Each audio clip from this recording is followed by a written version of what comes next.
Hello, Ibrahim. Um, Hi, how are you? I'm good. So could you introduce yourself, full name, and what you do, and the name of the module you're covering? My name is Ibrahim Alalikan. I work as a senior support worker, team leader in advanced care services. Today, the module I'm doing is about communication. Okay, so this is Unit 1, use and develop systems that promote communication. Yes, that's the So, unit I'm doing. Thank you. so I just want to make you aware this is going to be taped and just used for our own purposes as evidence that you've actually completed this module.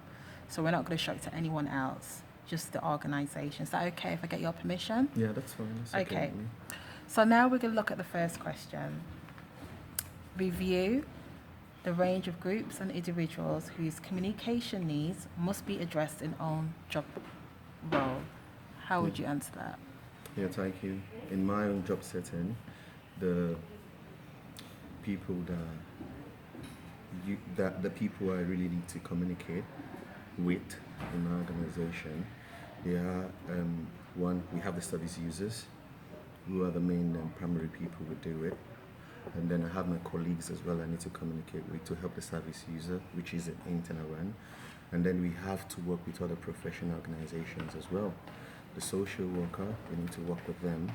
We need to work closely with the nurses, the district nurses. We work with the GP. We work with the solicitors for unaccompanied minor that has cases with the Home Office. So we need to communicate with all these set of people at the better interest of the service user we have with us. Okay, that's great. So, next question. Okay. Explain how to support effective communication within own job role. 1.2. Explain how to support effective communication. Effective communication, yeah. In my job role, to support effective communication, I need to first understand and be clear that what I'm passing across is first understandable by all the people involved. So I have the team, my colleagues, who I need to communicate with, which I can do that with the use of my diary, one-to-one, communication book, and also the young person as well while doing my key work session. I also need to speak to them as well and communicate with them effectively as well, and other professionals, so we can have a fantastic working relationship whereby it's really going to support the service user. Next question, 1.3. Analyze the barriers. So, analyze is demand word and challenges to communication within own job role. Uh, Basically, according to academia.education, they state very clearly that anything that will stop communication can be classified as a barrier. So, and the type of a barrier we have, it could be psychological, it could be physical, it could be cultural as well, and these all could be seen as barriers to communication. Um, part of what we're talking about here is perhaps mental health state, dementia, the environment as well could be a barrier for communication. Language could be a barrier for communication. Like language, for instance, when there's a language barrier, you will not be able to communicate effectively with anyone you want to talk to. And when you're not able to communicate, you will not be able to get the feedback. Your message will not even be properly understood and interpreted, and hence that's going to be a barrier to effective communication. So, when you say language, who's having the language issue? Is it the professional or the service user? The service user have Okay, they language have the issues, yeah. yeah. Most of the Okay. time, the service users. And how would you overcome the barrier to that Um, language barrier? Language barrier, we may use an interpreter. Is one of the factors we could use.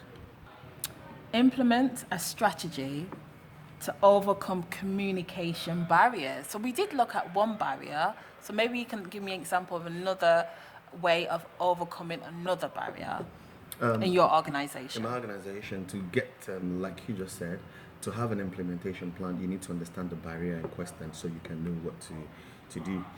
Some of what we do to put a plan in place to overcome some barrier in communication is like we have training for staff. So What barrier would that be addressing? that's going to be training. We address like a use of computer. Some staff don't really know how to use a computer for basic things to communicate with social workers. So we organize a training of the use of computer. So which is one of the things we put in place. Outcome 2. 2.1. Monitor. How do you monitor the effectiveness of communication systems and practices? Yeah, part of the things we need to do to monitor the communication system is during supervision, that could be done to monitor it. And then observation as well. What I mean by observation is sometimes when you come in, you need to go and check as a team leader, as a deputy manager, you check the diary to see what is in there, if it is properly, everything is there up to date. You look at emails, sent items to evidence the fact that people are doing what they need to do and it is properly done as well. Communication book, you do that as well, and also discuss it in team meeting and get feedback for that. Great. Okay. 2.2. Next one's a difficult one. Evaluate. Okay. Evaluate the effectiveness of existing communication systems and practices. Yeah, in my place of work, some of the communication system we put in place is team meetings and discussion. In team meeting and discussion, people are there to really express their view and how they feel, whereby they will say exactly what they want or what they think and what they feel, rather than whereby we assume that this is what they're saying. That's an advantage for having a team meeting and the people being there. But then the disadvantage is sometimes the team meeting are scheduled while few staff are off duty. So for them to travel down just for the 2 hours, it's an issue for them. So what suggestion I've made is that we should make the team meeting to be paid, so that they know they will be paid if they come in for it, and that's going to encourage people to come. And then another thing is another communication is the use of computer system. Technology is advancing, and the fact is some people are still not really computer-wise really there. So what we've tried to do is organize a training, and then for those who need help, we ensure that the email they send out to professional bodies, they copy the manager into the email as well. Because sometimes some people cannot be professional enough in presentation, and that may send across a wrong signal to other professionals. Okay. And according to the policy and procedure of my organization, this really needs to be done. Okay, great. So, next question. Propose improvements to communication systems and practices to address any shortcomings. What have you done? Yeah, I've spoken to the manager and then the director a couple of times. We need to put into place effective training for the use of computer, because the world is getting more technology. Everybody needs to be on top of the use of a computer system. So I put in place and I propose there should be a training for everyone, basic knowledge and skills of using a computer. Okay.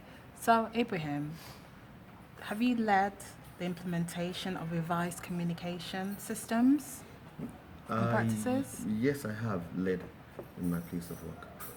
I have led the implementation, and what I try to do is at every point in time, I come around to ensure that what needs to be implemented is done. I do that through observation, check of diaries to make sure the proper information is given. Then the handover system, which we have put in place, I do ensure to see that it's properly followed, and then it is evidenced that it is followed, and then I check to make sure that is done. And if there's any shortcoming or properly done, or if it is not properly done, I advised and encouraged the people involved to be on top of it. Okay, so you're doing really well. How do you feel by answering these questions? Do you feel confident? Yeah, I feel confident. So basically, because you have the knowledge, Yeah. so you're able to just express it Yeah. as you do now, Yeah. which is good. Good verbal communication. Well done. Thank you. Okay, so we're back to answering questions again. We're on outcome 3. 3.1, Ibrahim. how would you use communication systems to promote partnership working? I mean, what is partnership, first of all? Yeah, partnership is basically whereby you work with other multinationals at the best interest of the service users. What I'm saying is like working with a social worker.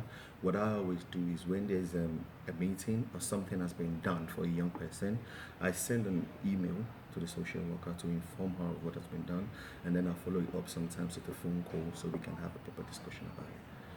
Okay, that's great. 3.2, compare the effectiveness of different communication systems for partnership working. Yeah. So there's so many systems out Yeah, there. yeah, How do you compare them? Yeah, there are What loads do you of think? system. Sometimes we go on a one-to-one, whereby we all just sit down and have a chat face-to-face, one-to-one, have a chat about a service user. That is one of it. Sometimes they go for emails, which is another system of communication with other partnership as well, which is another one. Sometimes it could be a phone call as well, and sometimes it could be a letter that we just need to send that as well. But while comparing everything, I put into consideration two major things. One, the best one to use that can and promote and really support confidentiality. That one I put in place. And two, I also put in place one that can evidence the fact that there's a communication about certain discussions. So sometimes send an email out, rather than email, it is properly read, and then they know that this is what this guy is saying. There's an evidence that this discussion took place. Okay, so that email as opposed to, let's say, one-on-one or just general meetings. So you're telling me that emails are more effective when it comes to evidence-based information. Because with verbal communication, can you evidence that? No, you can't. Okay, great. Okay, so outcome 4, you're doing well. We're almost finished. 4.1, explain legal and ethical tensions between maintaining confidentiality and sharing information. Perhaps you can give me an example. Oh, yes, sometimes it's a little bit in between, because as much as we need to maintain confidentiality for all information we get, for instance, from service users, but when sometimes there's need for us to share that information, even though the young person would not be happy you want to do it. For instance, I have a service user who I know uses is into drug. While I was doing the general health and safety check in the placement, I saw that there's a bit of a drug issue. The player, he came up, explained everything to me, why and everything on the confidentiality. And I did explain to him, I will need to inform so that he can get the right type of support. Not because I want to put him into trouble, but to get the right support for whatever he's going through. But sometimes the young people don't see it that way. They see it like, oh, they don't believe in you anymore, they can't trust you for certain things. But I need to do things at the best interest of the service user. Excellent. Very good. So we are reaching the end now. I'm quite impressed with your answer so far. It tells me that you're very experienced and you know what you're talking about based on your experiences, which is quite good. So there's another demand word now for the next question. 4.2. Analyze the essential features of information sharing agreements within and between organizations. So almost finished. 2 more questions. Okay. So yeah, you're doing well. 4.2, analyze the essential features of information sharing agreements within and between organizations. Oh yes. According to dove.co.uk 2016, it says a share agreement and information, it should be shared legally, professionally, and it should achieve a certain set outcome. Like in my organization, we have agreements with the young person and also with the social services. And having agreements with the social services, the advantages of it is the safety of the young person in our care, and then also the reputation of our organization as well. And also with young people, it gives us a way to help and support them as appropriate to also develop, having a positive contribution, being safe, economic well-being, and every other thing. However, there are also few disadvantages whereby if a young person is not really happy, or if a young person think you're doing what you should do and he or she is not happy, you may go there to report to you to the social services, and this could bring about safeguarding issue, and also tarnish the reputation and images as well of the organization. Excellent. Well done. Great. Very good example. So the final question is a demonstrate. It's like an example. Yeah? So demonstrate use of information management systems that meets legal and ethical requirements. Go on.